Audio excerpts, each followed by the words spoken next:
Jadi kita tidak harus selalu berpihak ke A, B, tapi kita berpihak pada damai. Bekal banyak perselisihan, ya. Tidak usah heran, tidak usah aneh, karena orang beda-beda. Nah, kita berusaha jadi orang yang mendamaikan. Wa aslihu baina, di antara kalian.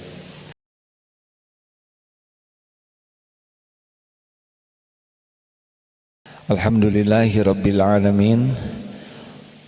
Allahumma salli ala Sayyidina Muhammadin wa ala alihi wa ashabihi ajma'in.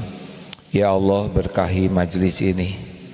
Jadikan siapapun yang hadir menjadi hamba-hamba yang Engkau sayangi. Engkau kuatkan imannya ya Allah. Muliakan akhlak kami. Berikan kepada kami khusyuk dan nikmatnya ibadah. Rezeki yang halal barokah. Lindungi kami dari bala wal fitnah. Taqabbal minna ya karim.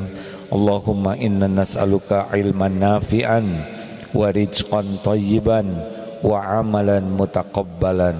Taqabbal minna ya zal jalali wal ikram. Amin ya rabbal alamin. Alhamdulillah Bapak Ibu yang baik.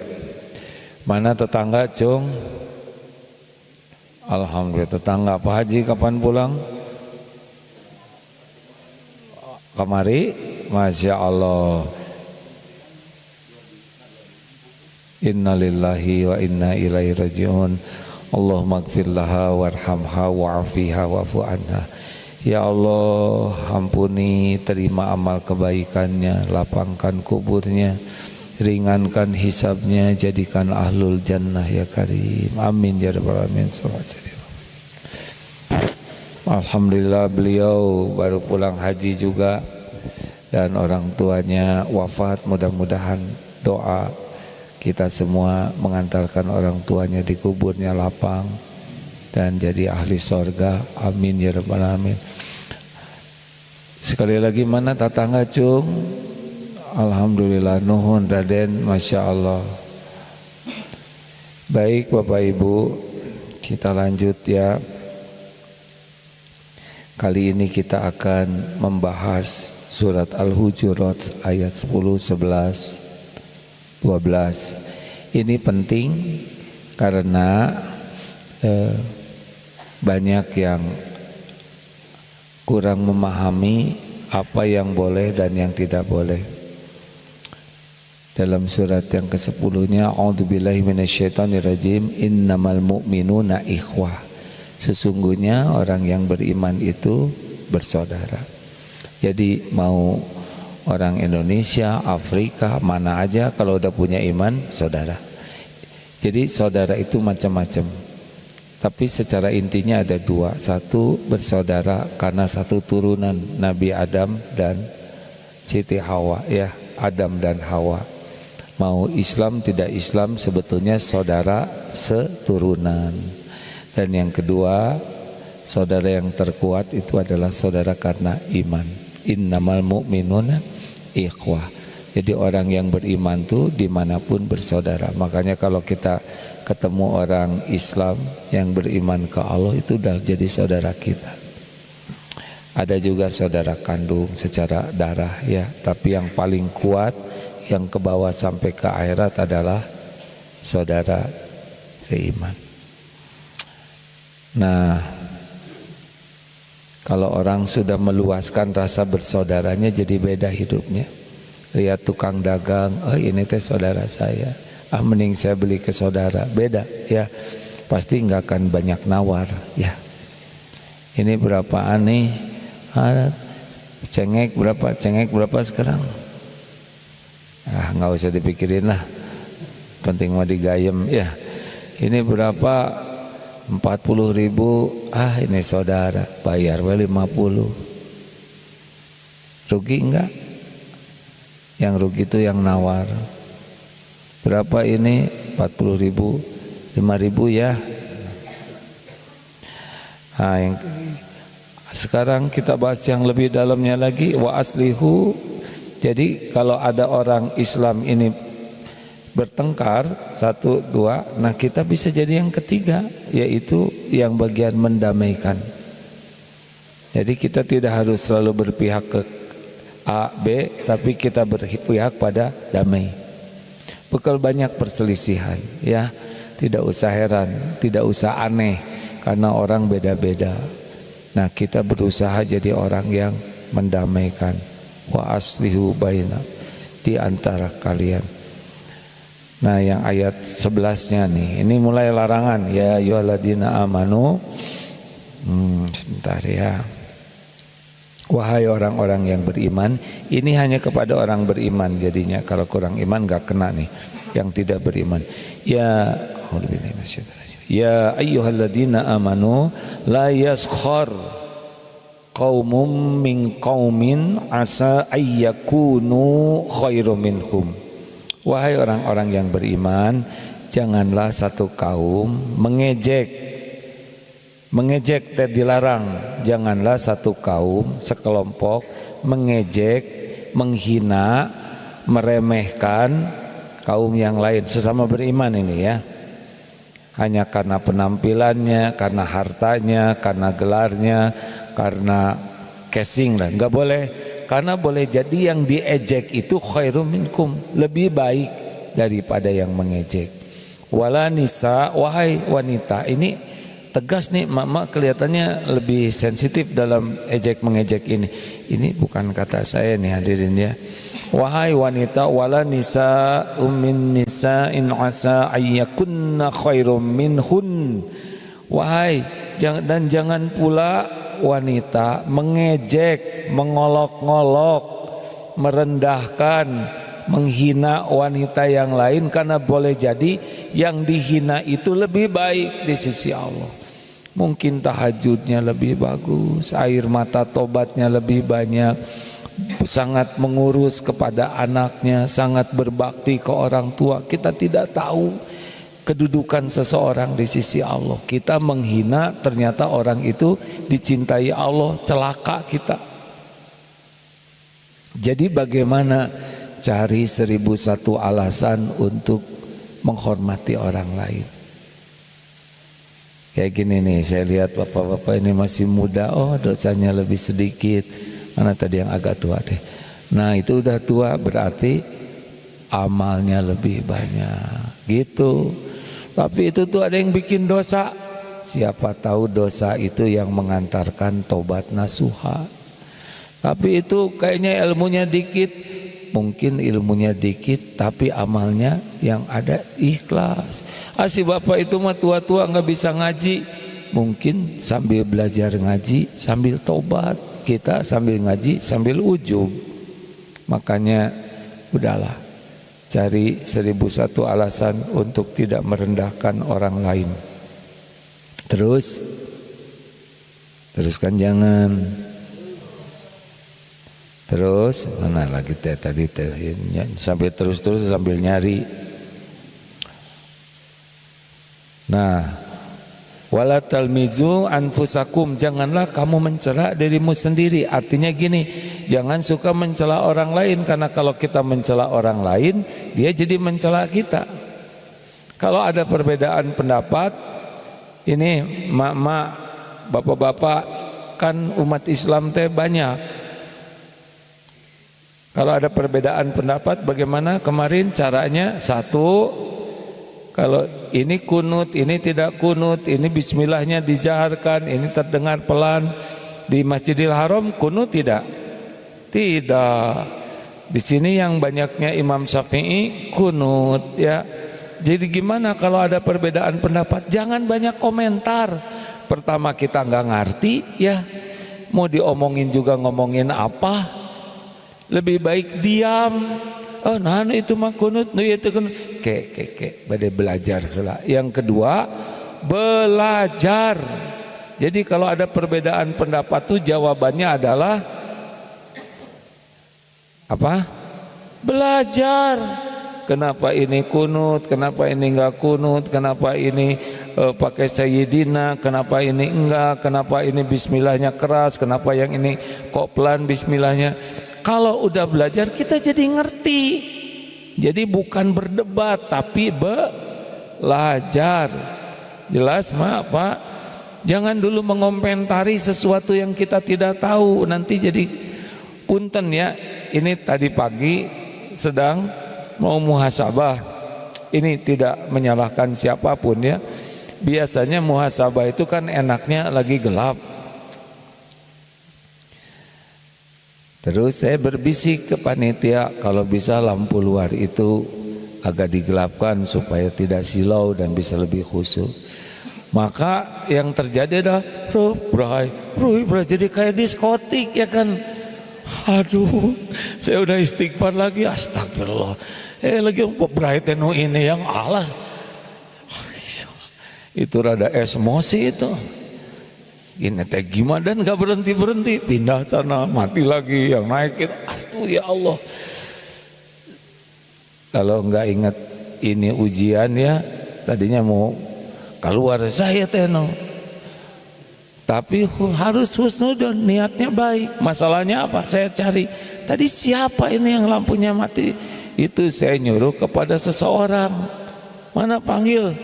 Nah ketika datang tadi matiin nyalain lampu, iya. Pertanyaannya sederhana, tahu tidak? Tidak tahu katanya. Jadi colekannya ketrak-ketrak.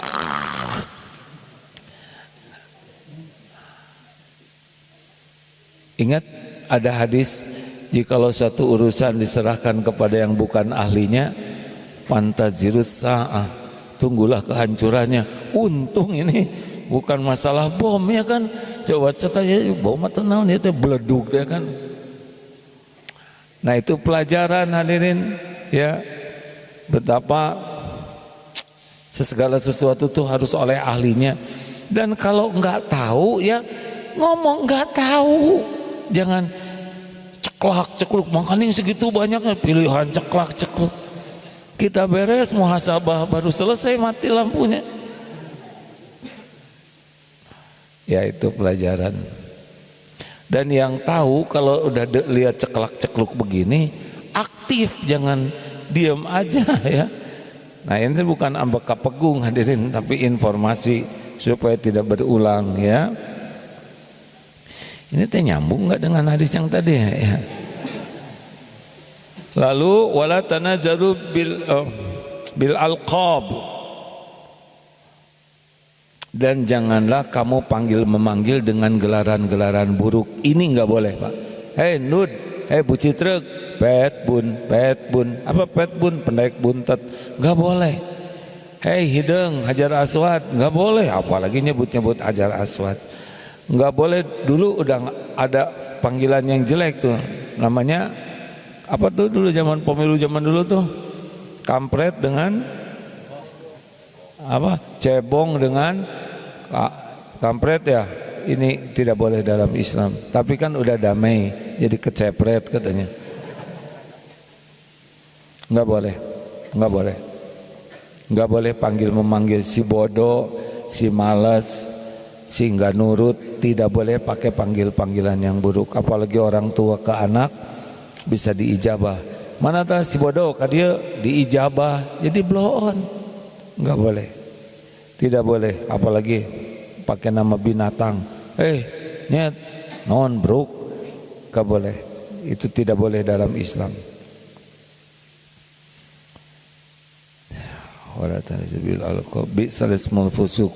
Iman. Nah, seburuk-buruk nama adalah fasik sesudah iman. Wa malam yatu faulaika humuz zalimun, dan barang siapa yang tidak tobat, mereka itulah orang-orang zalim. Jadi orang yang tidak suka istighfar teh orang zalim, Pak. Kita sering melihat orang zalim tuh yang menghina, mencaci, padahal kita juga zalim kalau tidak tobat. Kenapa? Karena yang mencelakakan kita itu adalah diri kita sendiri. In ahsantum ahsantum li anfusikum wa in asatum falaha. Jika kamu berbuat baik, kebaikan itu untuk dirimu sendiri. Jika kamu berbuat buruk, keburukan itu untuk dirimu sendiri. Jadi yang mencelakakan kita siapa? Jawab. Makanya orang tidak tobat itu zalim, karena dia sudah mencelakakan dirinya sendiri. Makanya orang-orang yang jarang minta ampun ke Allah itu manusia zalim sebetulnya.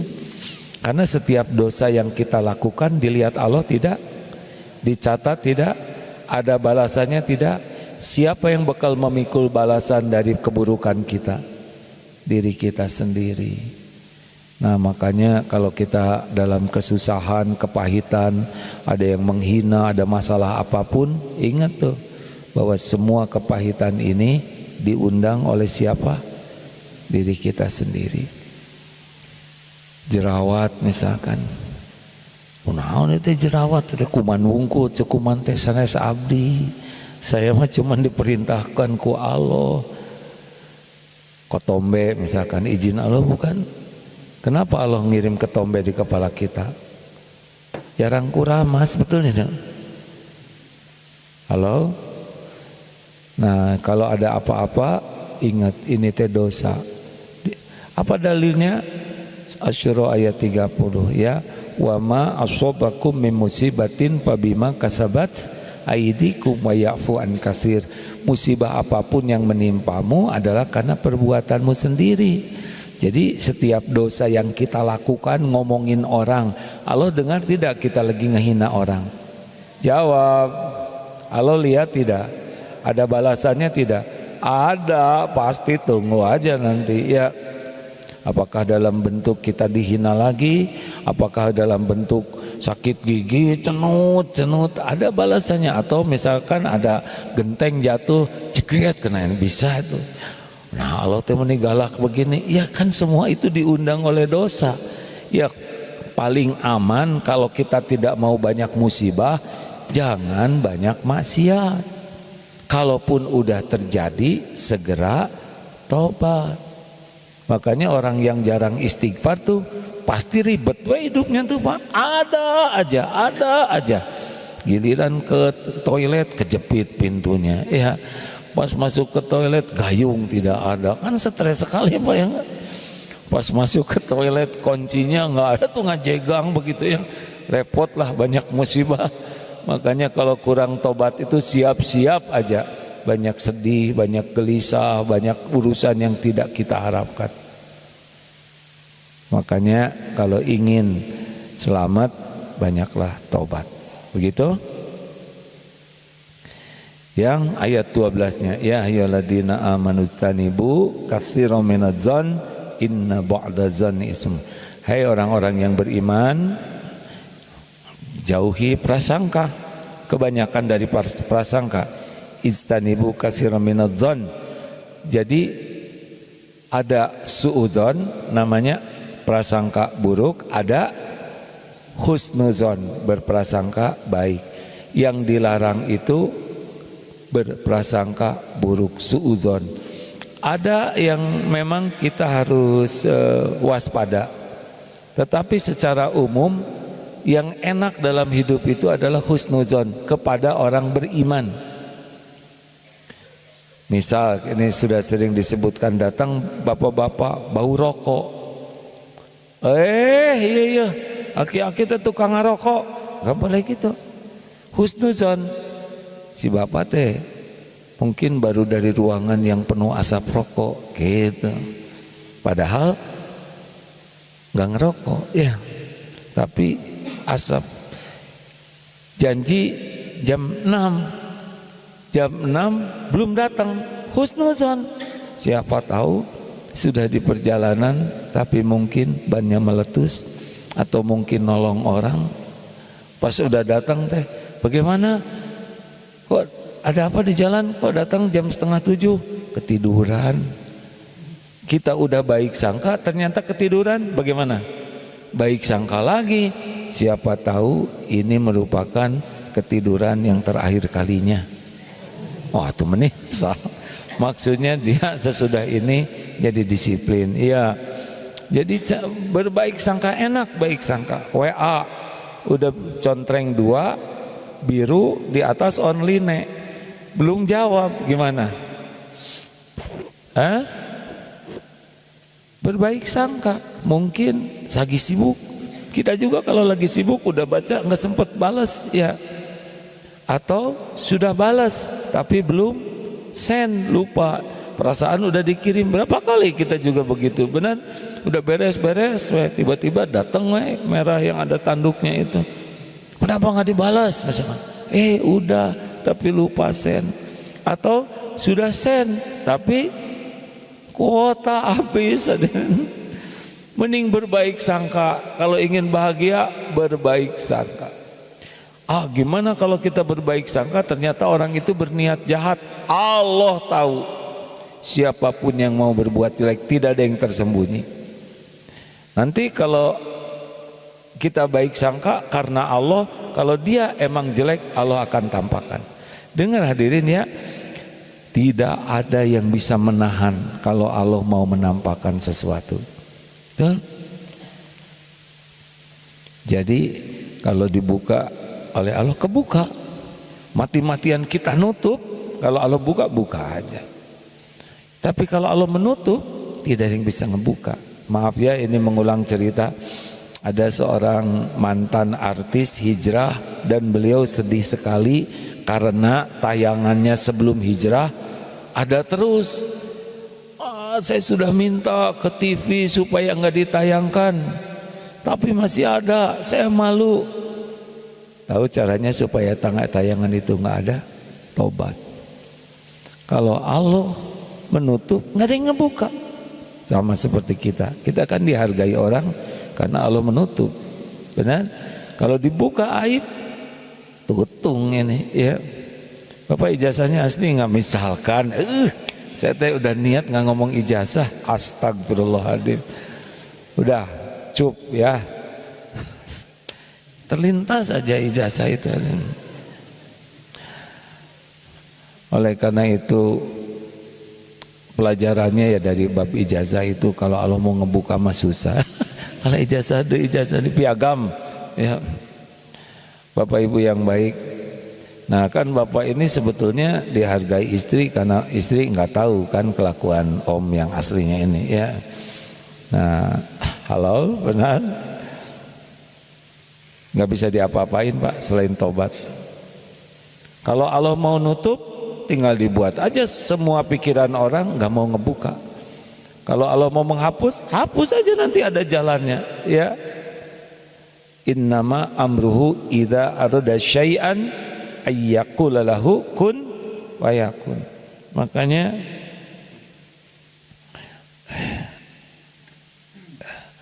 Makanya banyak tobat. Baik sangka aja lah, enak Pak. Enak hidup dengan berbaik sangka, teh tenang. Wala tajassasu, jangan suka nyari-nyari, ngorek-ngorek, pengen tahu.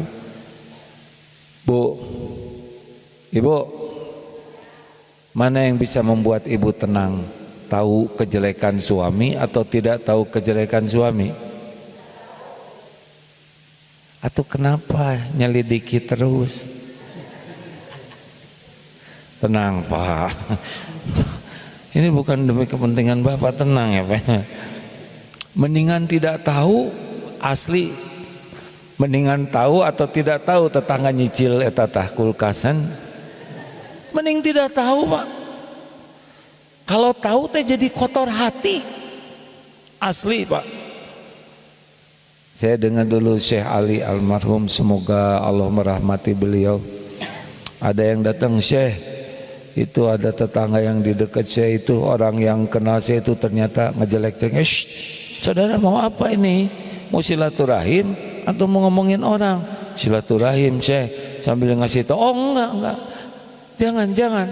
Kalau mau silaturahim saja, jangan bicarakan orang lain. Beliau kalau jadi dengar kan jadi nggak bagus mikir ke tetangga, padahal belum tentu benar. Dan kalaupun benar bukan urusan beliau, betul tidak? Tapi pas ngedenger jadi nggak enak lihat tetangga, ini gitu. Suatu saat juga ada mobil lewat, eta teh mobil teh cicilan. Jadi tiap lihat mobil teh cicilan, cicilan. Bu, Pak, mau bahagia mendingan gak usah tahu lah, kecuali Allah ngasih tahu dan jadi jalan ladang amal bagi kita. Capek segala diselidiki itu, betul? Makanya kalau ada yang ucap, orang itu teh ngejelek-jelekin, bukan, dia bukan ngejelekin, mungkin dia nggak sengaja ngomongnya. Sengaja, saya lihat dia serius kok.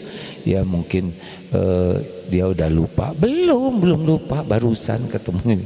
Biasa kalau tukang kompor kan sampai kaduruk ya kan. Udahlah, gini aja, kalau omongannya baik mudah-mudahan saya ke bawah baik. Kalau omongannya salah semoga diampuni Allah. Udah ya, beres. Perlukah seorang istri menyelidiki suaminya? Si ibu baru juga selesai saya ceramah, langsung perlu, tapi ngomongin cuma satu, yang lain mendukung.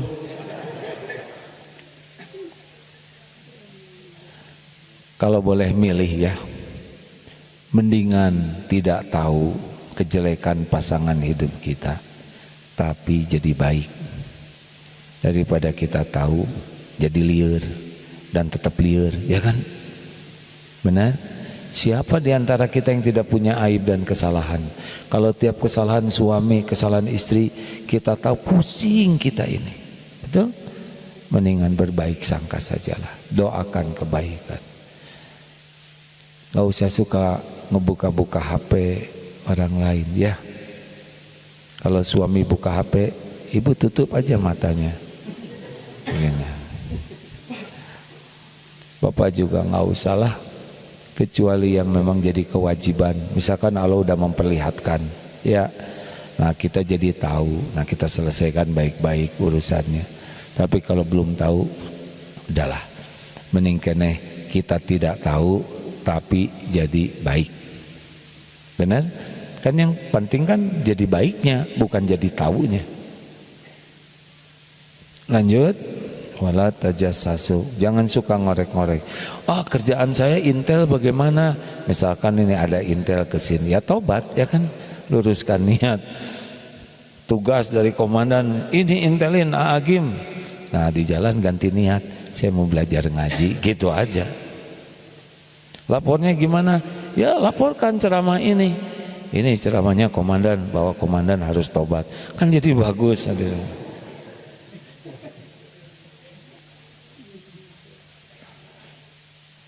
Wala tajassasu wala yaghtab ba'dukum ba'dha ayyuhibbu ahadukum ayyakula lahma akhihi maitan fakarihtumu wattaqullah innallaha tawwabur rahim.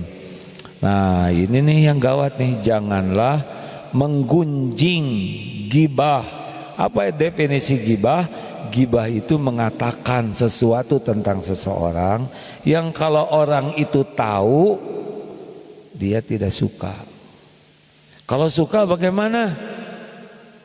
Misalkan nih, maaf ya, ada yang gundul, si botak, emang orang botak, dia nggak sakit hati, malah bahagia disebut.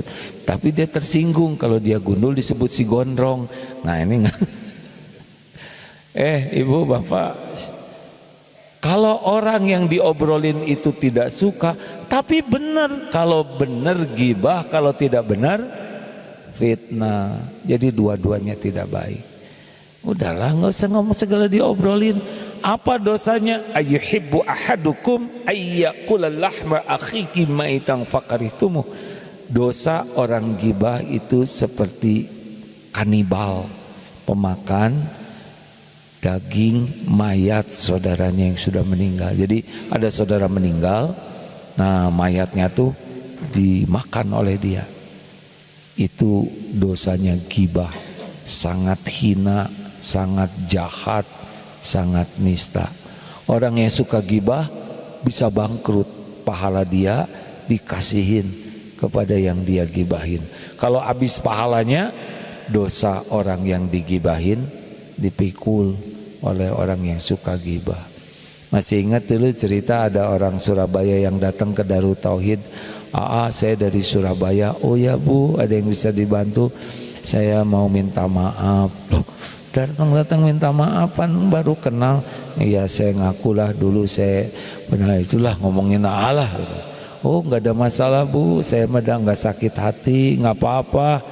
Bukan gitu apa Bu? Kata Ustadz di tempat kami, kalau kita ngejelek-jelekin orang, pahalanya dikasihin sama orang yang dijelekin. Nah, saya jauh-jauh ke sini, tolonglah pulangin lagi Pak. Gimana mulanginnya dia?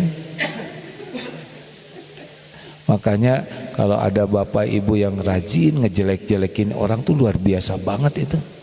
Habis tuh pahala sholat, pahala ngaji, pahala sedekah, pahala umroh, kasihin. Udah mah cuman dikit pahalanya. Gimana kalau habis pahala kita di akhirat, gimana coba? Gimana? Dosa orang yang kita jelek-jelekin dipindah ke kita. Dia tidak zina bisa dapat dosa zina, dia tidak maling bisa dapat dosa maling tuh. Buah dari ghibah. Udahlah, mau ngapain ngejelek-jelekin orang, benar? Kita juga jelek. Halo, tong ngobrol wae mak. Kalau ngobrol yang baik-baik nih ya. Kalau kita ngobrolin kebaikan orang, wajah kita kan pas-pasan ya, jadi manis. Rahasia ece etamanya meni bager, orangnya tuh ramah, sopan, dan suka ngasih uang. Dan itu kalau neraktir teh kayak nggak ada pelitnya sama sekali tuh. Saya mah senang. Enak tidak? Wajah kita ke bawah enak. Yang tadinya kurang manis jadi rada manis ya kan. Sok sekarang ngomongin kejelekan orang. Ada yang jadi cakep ngomongin kejelekan orang? Enggak, diubah ku alon. Aing mau nikah beda mau. Hayang utah cuman ngan. Aduh, jangan dipotong ya, diviralin nanti saya nggak enak. Udah mau wajah pas-pasan ngomong jelek jadi pengen utah. Mana coba lihat orang pemarah, orang lagi menghina, orang lagi memaki-maki, nggak ada cerita, itu wajah dibuat bagus oleh Allah. Benar? Ini yang itikaf perjuangan betul ini ya. Tadi malam sampai jam berapa? Makan sama kambing 10, bagus. Udah gitu susah tidur. Terus lantainya basah camping. Emang mau begitu kalau camping? Dingin. Harus camping. Pas pulang lihat kasur jadi empuk ya kan? Karena di sini keras. Sing sabar. Kelihatan yang tadi malam camping sekarang merem ya kan? Jangan nyari-nyari kesalahan orang, jangan ngobrolin kejelekan orang. Kalau tahu kesalahan orang bagaimana, aib tutup, jadi kuburan. Kalau tahu kubur aja, mendingan enggak tahu. Kalaupun mau menyampaikan ke orang lain, jangan disebut namanya. Tapi jangan ditunjuk. Saya enggak nyebut nama si eta tah ya, sama aja ya. Dah mau bahagia, udahlah, nggak usah ribet dengan kejelekan kesalahan orang, kecuali yang jadi tanggung jawab kita untuk memperbaikinya. Begitu? Enak hidup mah, ngobrol mah yang enak-enak we. Berbaik sangka, ngobrolin kebaikan orang. Kalau mau bahagia ya begini. Tapi kalau tidak mau bahagia, kunaon sih si eta teh kitu-kitu teh. Ini mah rahasia ya, hanya kita-kita aja. Saya udah janji sama dia nggak akan ngomong. Udah. Kalau orang udah ngomong kayak gitu, pisah dari kita, kita yang diomongin oleh dia. Dia tidak akan berat menjelekan kita, sebagaimana dia tidak berat menjelek-jelekan orang lain. Jaga jarak. Kalau ada orang suka ngomongin kejelekan orang, ingat ya, yang bicara dan yang dengar sama dosanya. Saya temen gitu-gitu tuh udah pelit, jorok. Itu walaupun seencret begitu sama dosanya. Ini karena wajahnya, maaf ya para pemirsa, ini wajahnya wajah Sunda ya, wajah oncom kita ini ya, penggemar oncom. Jadi auranya mau bahasa Sunda terus ini ya. Jadi walaupun seencret tetap akan dicatat oleh Allah. Begitu, jadi jangan ngejek siapapun, jangan saling mencela, jangan panggil memanggil gelaran buruk, jangan berburuk sangka, jangan nyari-nyari aib kejelekan, kalau ada tutup perbaiki, jangan gibah ngobrolin kejelekan orang. Siapa yang paling mulia di antara yang hadir? Inna akramakum indallahi atqakum. Mulia tidak diukur oleh harta, gelar, pangkat, jabatan, popularitas, itu mah casing. Mulia itu ukurannya takwa. Nah begitu. Ada yang nanya, gimana ya caranya supaya saya tuh pengen sukses? Coba tahu rahasia sukses yang paling gampang? Hayya 'alas shalah. Mari kita sholat. Hayya 'alas shalah. Ayo mari kita sholat. Lanjutannya apa? Hayya 'alal falah. Mari raih kemenangan, kesuksesan. Sholat kuncinya. Jadi enggak ribet, Pak. Bapak Ibu ingin sukses, ya lihat sholatnya. Kalau sholatnya jelek, susah. Kalau sholatnya bagus, melimpah pertolongan Allah. Gitu. Kan ingin anaknya sukses, ya sholatnya benerin. Saya ingin anak saya sholatnya bagus, orang tuanya yang benar sholatnya. TBM tepat waktu, berjamaah di masjid. Lah ini datang ke masjid Jumatan udah qomat. Saya tidak boleh telat 2 kali. Kalau datang telat saya pulang duluan. Dia pulang sebelum salam. Mau gimana coba hadirin? Bapak-bapak, lelaki, tahu perjalanan terjauh lelaki kemana? Ke masjid. Sepeda 100 km kuat,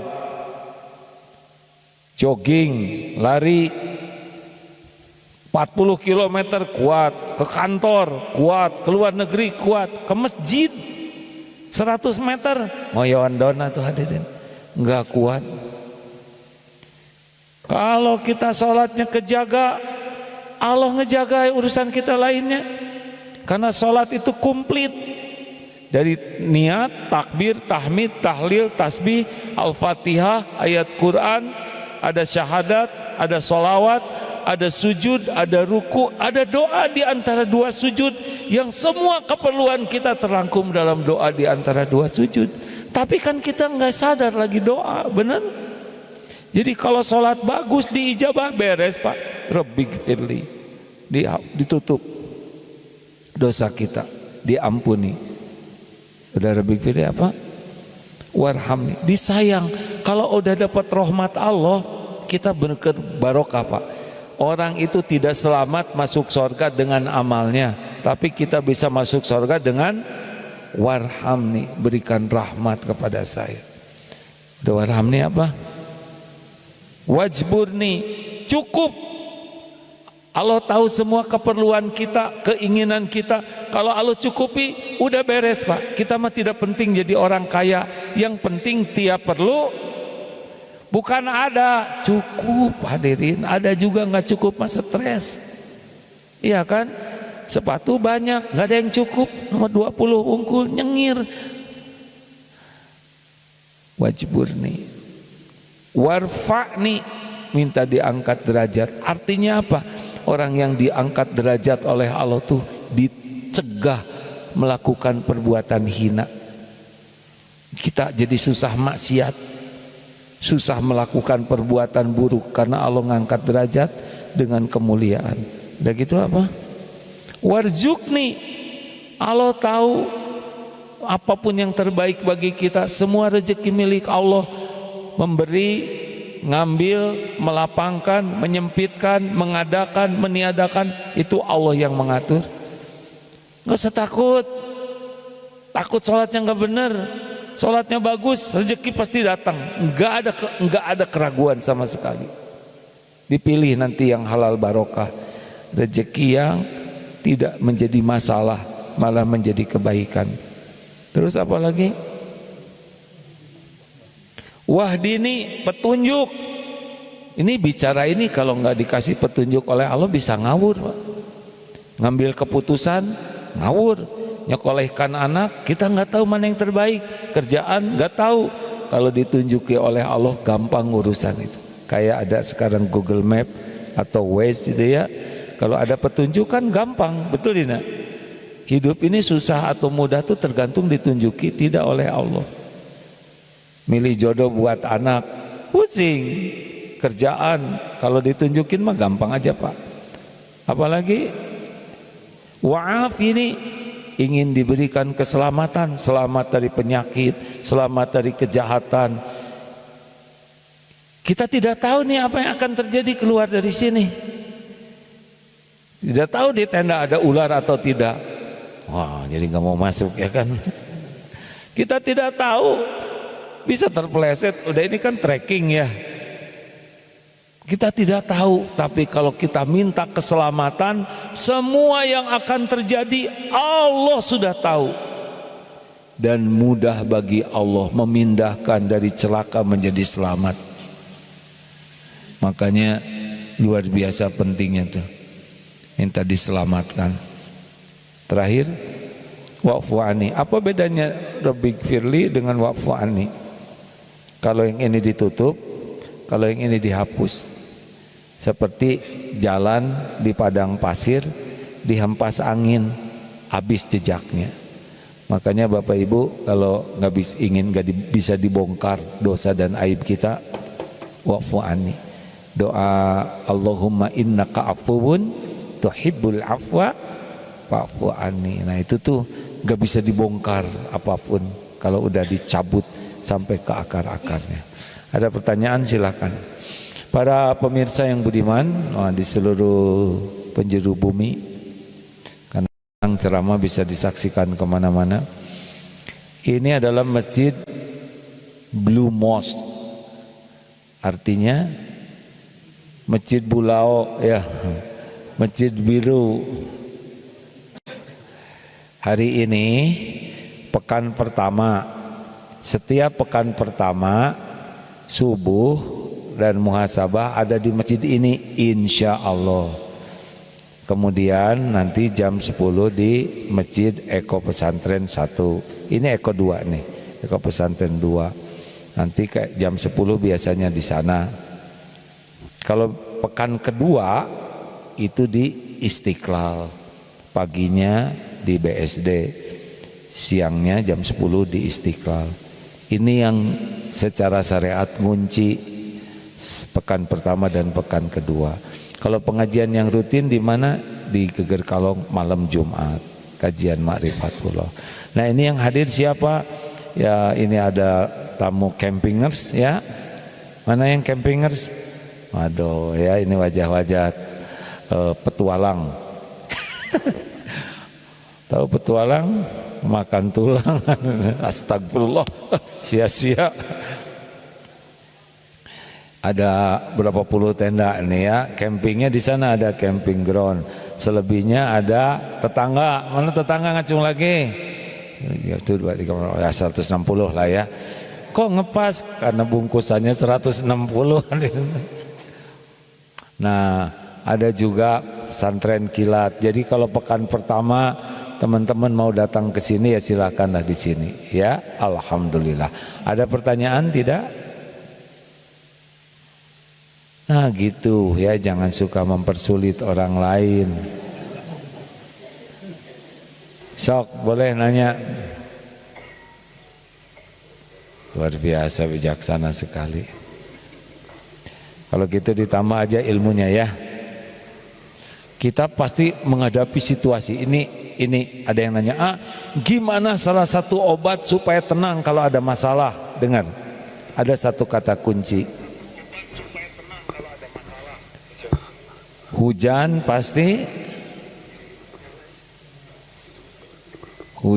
pasti berhenti atau reda. Pernahkah ada hujan terus-terusan seumur-umur? Tidak ada. Badai pasti berlalu. Benarkah? Badai segitu besarnya, pernahkah ada badai yang terus-terusan? Tidak ada. Malam pasti ganti jadi siang. Ini penting nih. Pesta pasti usai. Nggak ada pesta seumur-umur. Apa sih artinya? Semuanya ada saatnya berlalu. Show must go on. Ini penting. Jadi kalau kita lagi ada masalah, ingat aja yang tadi. Ini pasti ada akhirnya. Sama kita kalau lagi, waduh untung ini nih, ada akhirnya. Dapat jabatan, ada akhirnya. Betul tidak? Semuanya. Wah, saya lagi ada masalahnya di fitnah. Pasti berhenti suatu saat yang memfitnahnya. Mungkin dia tidur, betul tidak? Dan nggak mungkin ngambek. Bapak juga gitu. Misalkan istri lagi, pasti berhenti ya nggak? Dan nggak mungkin capek kan itu bapak teh kunang gitu. Ambil capek pak. Benar tidak? Kalau ada orang marah pasti berhentilah. Nggak mungkin marah seumur-umur. Makanya kalau atasan marah, ya nggak usah disuruh diam, tinggal dijauhkan aja HP-nya. Kira-kira 10 menit ya. Maaf bos, putus-putus, boleh diulangi. Pasti berhenti dia. Dipecat ya kan. Iya, semuanya ini ada waktunya. Benar-benar ini harus kita yakini. Jadi nggak akan gitu selama-lamanya. Coba kalau sakit, ujungnya gimana? Ada siapa sembuh? Ada yang sembuh, ada yang tidak usah diobati lagi, ya kan? Semuanya ada waktunya. Semuanya ada waktunya. Jadi kalau lagi episodenya lagi nggak cocok gitu, udah yakin ini akan berlalu. Saya tidak akan nyebut masalah ijazah itu ya. Ini ijazah akan berlalu. Tapi nggak tahu kapan ya. Cara yang paling mudah adalah siapa nyebut tunjukin, kata beliau tunjukin. Kalau pengen cepat berlalu, apapun berlalu pak. Ada coba di Indonesia ini kejadian-kejadian berlalu. Tapi nah ada yang berlalunya tuh beranak masalah baru. Kalau dia memang hidupnya bermasalah. Ya saya perhatikan gitu di negeri ini pak. Wow berjaya. Turun presidennya mulai babak belur ya. Yang bersandar ke sini. Tapi yang lempeng-lempeng mah, yang hidupnya lurus mah, ya lurus we. Makanya supaya berlalunya urusan tidak beranak masalah lain, udah jadi orang lempeng aja lah. Ya, cuman sebentar kok di dunia ini, enggak lah, enggak lama. Manggung di dunia ini sebentar.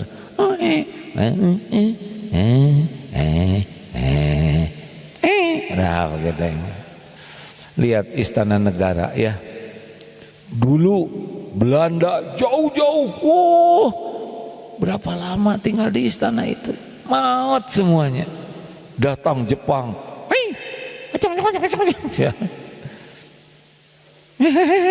maut semuanya. Ganti presiden pertama, ada waktunya berlalu. Ganti presiden kedua, berlalu juga. Giliran. Nah yang enak dikenang itu adalah yang ketika takdirnya manggung benar. Jenderal Sudirman berlalu juga, tapi sampai sekarang dikenang, betul tidak? Benar. Jenderal Hugeng, polisi yang sangat monumental di Indonesia, jabatannya berakhir, tapi kemuliaan penghormatan kepada beliau sebagai polisi jujur nggak berakhir. Nah sebetulnya semua pasti berlalu ini harus mewariskan sesuatu yang manfaatnya lama, itulah ketakwaan isinya diri kita ya. Ini bapak-bapak dulu kan nggak seperti ini wajahnya ya. Waktu SD begini nggak takut lah sekelas ya nggak. Kalau SD kita langsung begini, betul ini raja di kelas. Lama-lama begini, lama-lama nggak bisa begini. Agim nih kalau masih hidup, misal ya, masih hidup 10 tahunnya akan datang 74 tahun abdi teh. Omah baru dah ngartos henteu. Iya, kita teh beda ya. Lambat laun terus semuanya akan berlalu. Makanya carilah sesuatu yang tidak berlalu, yaitu ketakwaan. Gitu. Mak, tong centilnya lincah wae baheula boleh lincah. Sekarang dia langsung disarap kejepit. Apa mak tuur? Tapi di desa mah enak ya, di sini mah ya. Oh, ada satu lagi penutup nih. Dulu ketika pertama kali pindah ke sini Pak, aduh lihat pemandangan tuh kan luar biasa ini. Yang camping mah terpesona. Saya heran, kenapa rumah beliau Pak Wahyu jendelanya kecil-kecil? Kenapa orang sini mah kecil-kecil? Dan tiap hari lihat pemandangan, jadi biasa. Saya pertama pindah ke sini nangkring, lama-lama dikerok Pak di sana. Dingin, tetapnya lempot di sini Pak. Jadi enggak lama ternyata Pak. Indahnya memandang teh lama-lama Mak tetap masuk enter win. Jadi semuanya oleh Allah itu dibatasi sedikit dan sebentar. Yang lama itu syukurnya. Jelas? Makan es krim enak? Silakan makan es krim 1 ember. Pasti beda ceritanya ya. Duren enak? Enak. Silakan makan duren 1 karung. Pasti nanti dia dikarungin ya. Semua yang enak itu sedikit dan sebentar. Yang lama itu syukur. Terima kasih sahabat-sahabat yang menyimak lewat medsos. Alhamdulillah jam 6. Sampai jumpa hari Ahad di Istiqlal ya. Dan ini punten ya, rada gaya dikit aja. Dan bagi teman-teman di Perth, insya Allah Ahad selanjutnya di Masjid Darut Tauhid Perth, Australia. Gitu. Nuhun. Assalamualaikum warahmatullahi wabarakatuh.